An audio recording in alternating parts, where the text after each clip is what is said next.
First at noon, the search for answers days after a couple was viciously attacked and murdered in their home. As police investigate why a teen would allegedly go on the attack, the family of the victims remembering their loved ones. CBS 4's Silva Harapetian is live at the hospital with more.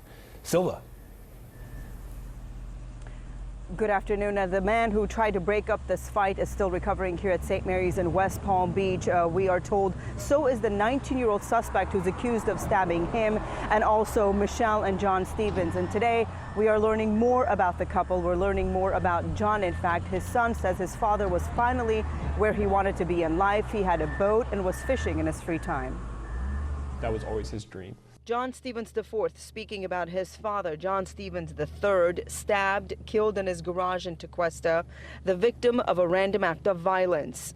And so he worked his entire life to get there. And so this is really the prime of his life. He couldn't have been a happier or a more kind guy. John's wife, Michelle, by his side, beaten to death. Martin County Sheriff says this man, 19-year-old Austin Harapetian, an FSU student, former football player and wrestler, and aspiring bodybuilder, committed the crime. On Monday evening, after an argument with his father, Harapetian stormed out of a restaurant, his mother so worried she called police. My son, he's kind of taken off, and I'm concerned about his own safety.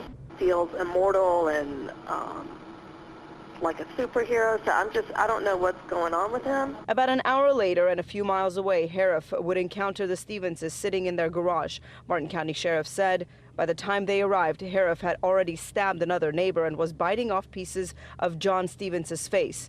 The family in disbelief and heartbroken. His son, a Marine, a new father in Kansas.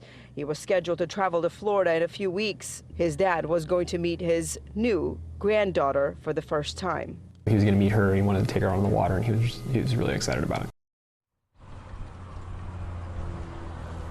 Back here live, obviously, this family now distraught. Martin County Sheriff's Department says they've done the usual tests for the usual drugs, trying to explain exactly what might have led to this attack. They are still telling us they are waiting for more involved test results to come back to see if there was any traces of flakka or bath salt in his system. At this point, again, investigation continuing. Tune into our later newscast or CBSMiami.com for the very latest. We're live in West Palm Beach. Silva Harapetian, CBS 4 News.